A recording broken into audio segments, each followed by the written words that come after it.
Chère fabuleuse, bonjour, bienvenue dans cette vidéo où nous parlons de ton approfondissement de ta pratique de la gratitude. Et aujourd'hui, j'aimerais qu'on détaille ensemble 3 choses qui t'empêchent de pratiquer la gratitude. 3 choses qui sont plutôt dans le domaine de l'ingratitude, dans le domaine de l'insatisfaction. 3 choses auxquelles on ne pense pas forcément souvent.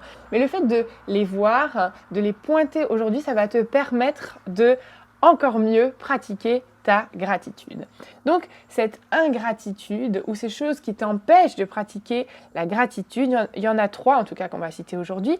D'abord, le mépris de la vie ordinaire, ensuite la peur de l'obscurité et enfin la culture du jamais assez. Et aujourd'hui, pour chacun de ces 3 points, je vais te lire des témoignages de vraies mamans de la vraie vie. Alors ça va faire un petit peu comme dans les séries américaines, club de lecture, où il y en a une qui fait la lecture aux autres. Donc voilà, ça va être rigolo et on va bien s'amuser. Alors, l'ingratitude, c'est quoi? C'est d'abord le mépris de la vie ordinaire. J'ai eu la chance d'interviewer pour mon site des Fabuleuses au foyer une dame que j'aime beaucoup qui s'appelle Christine Lévicky et qui est l'auteure du fameux livre « J'arrête de râler ».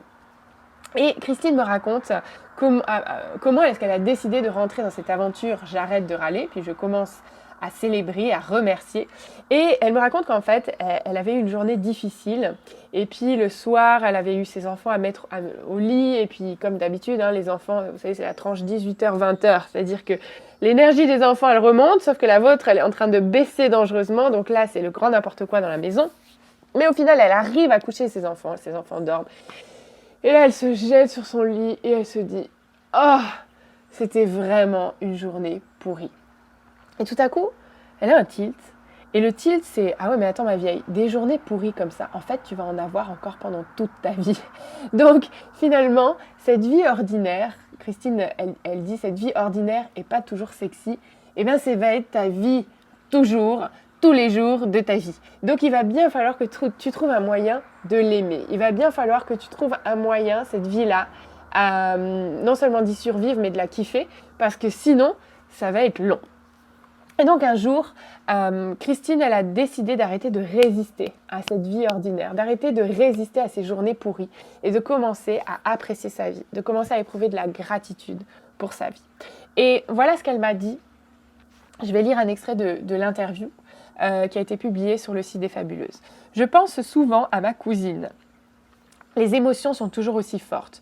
Julie a été emportée par un cancer du cerveau. Elle avait 39 ans et 3 enfants de moins de 14 ans.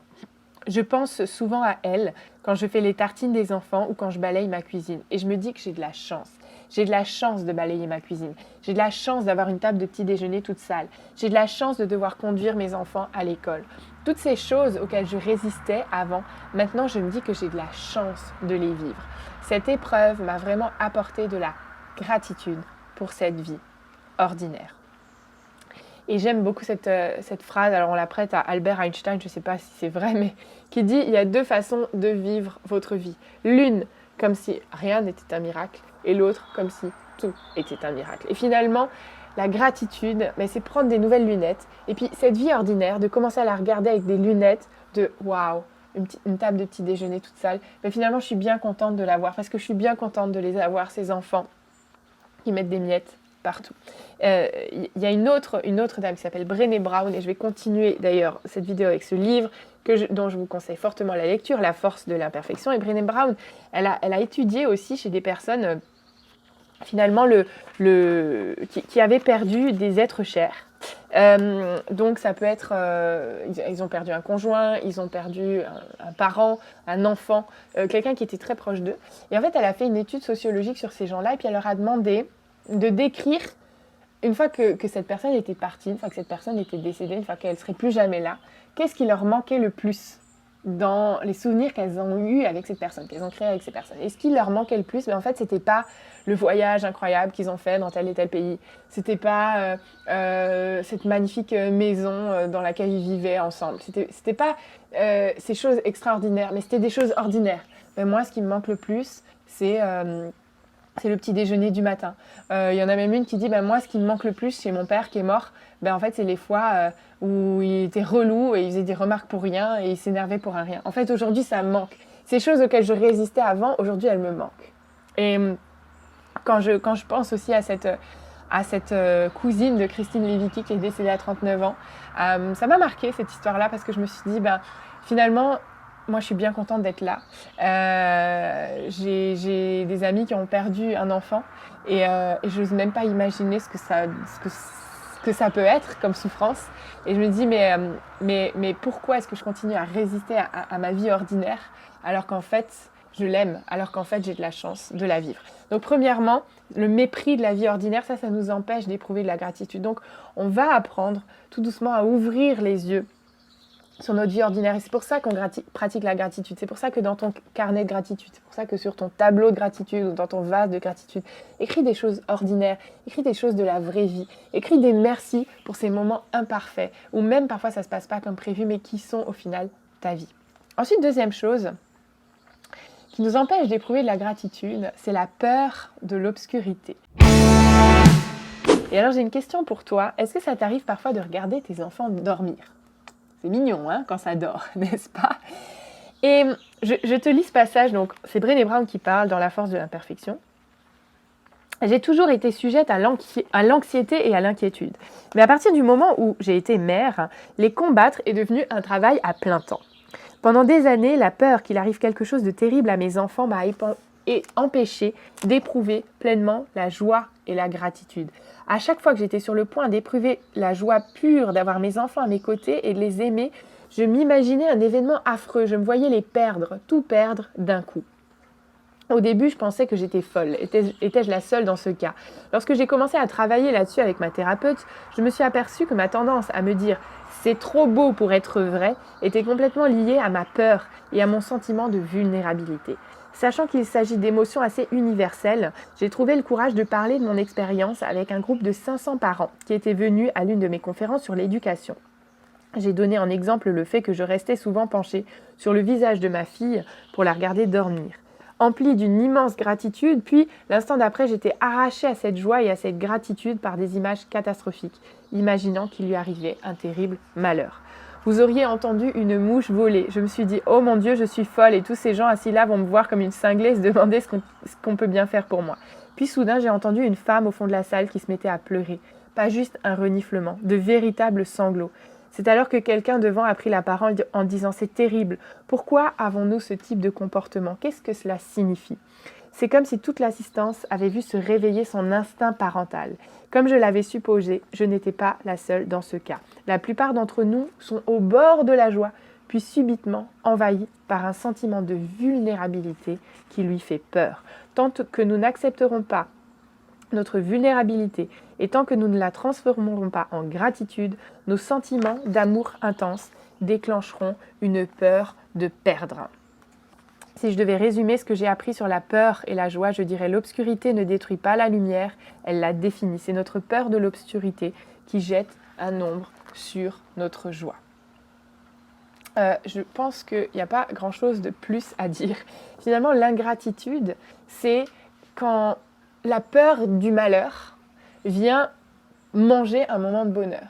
C'est quand la peur de ce qui pourrait arriver vient nous empêcher de vivre pleinement un instant de joie pure. C'est quand finalement l'inquiétude, les soucis, l'angoisse de quelque chose qui n'existe pas vient pour gâcher quelque chose qui existe. Et le problème avec tout ça, c'est que en fait, il arrive des malheurs. C'est que en fait, on vit sur Terre, on est des êtres humains et des malheurs, on en a. Et en fait, on va tous mourir et même nos enfants vont mourir. C'est ça qui est terrible. Pourtant, on continue à faire des enfants.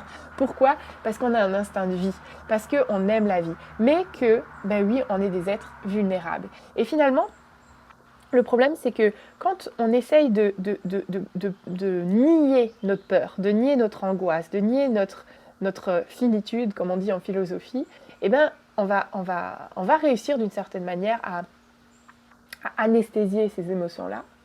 Mais le problème, c'est qu'on va anesthésier aussi nos émotions positives. On va anesthésier aussi la joie, la gratitude. On va anesthésier aussi le plaisir, juste la joie, le bonheur d'être ensemble. Et donc finalement, la gratitude, c'est accepter, ok, oui j'ai peur, ok il y a de l'angoisse, je ne vais pas la nier parce qu'elle est là. Et si je l'anesthésie, je ne vais pas non plus pouvoir éprouver de la joie et de la gratitude. Donc je ne vais pas la nier, mais je vais dire, ok, oui c'est vrai, je me sens comme ça, mais je choisis de prendre ça et de le transformer en gratitude. J'ai de la gratitude parce que cet enfant il est là, j'ai de la gratitude parce que finalement oui, parfois il me casse les pieds, mais il est en assez bonne santé pour me casser les pieds. Donc ça c'était la peur de l'obscurité.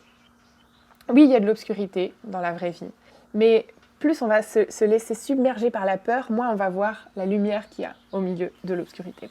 Et puis troisièmement, la culture du jamais assez.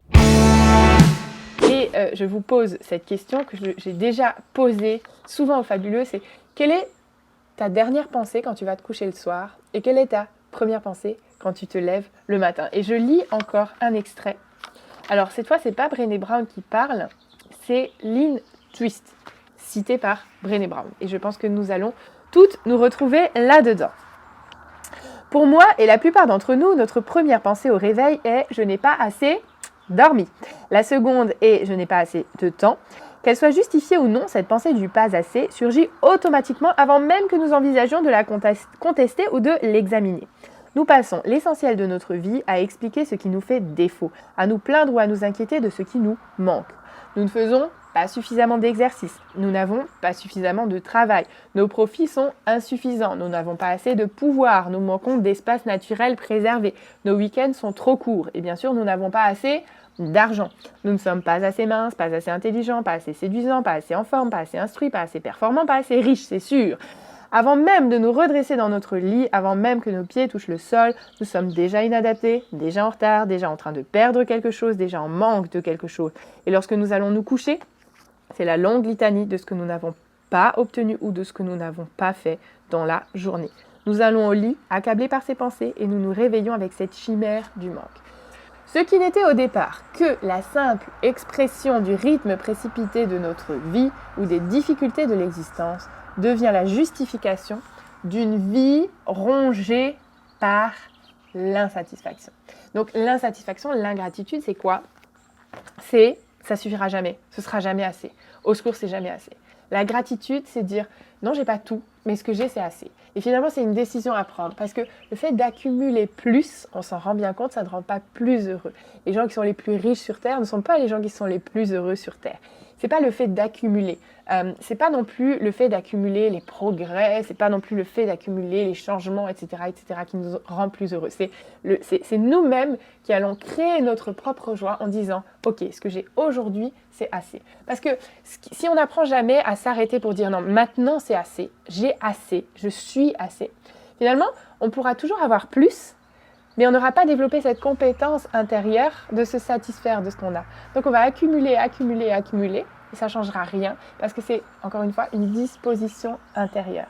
La gratitude, c'est une disposition intérieure. Ça n'a rien à voir avec ce qui t'arrive à l'extérieur. C'est une disposition intérieure, c'est une décision que tu prends, c'est une attitude que tu choisis d'avoir. Donc, aujourd'hui, je répète, on a parlé du mépris de la vie ordinaire. Et je t'encourage dans tes merci, dans ton carnet, sur ton tableau ou dans ton vase de gratitude, dans tes rappels sur ton téléphone. Dis merci pour les choses de ta vie ordinaire. Ensuite, on a parlé de la peur de l'obscurité. On regarde nos enfants dormir et on se dit est-ce qu'il leur arrive un terrible malheur? Oui, on est vulnérable, on accepte notre vulnérabilité puis on la transforme en joie pour l'instant présent, pour maintenant ce qu'on peut vivre, les cadeaux qui sont les nôtres aujourd'hui. Et puis ensuite, il y a cette culture du jamais assez, qui d'ailleurs est une culture très médiatique et très business, mais nous on ne veut pas cette culture du jamais assez. On nous dit toujours qu'il nous faut plus, maintenant nous on décide qu'on a assez et on décide surtout qu'on est assez, puisque nous sommes juste assez fabuleuses et que ça change tout. À bientôt!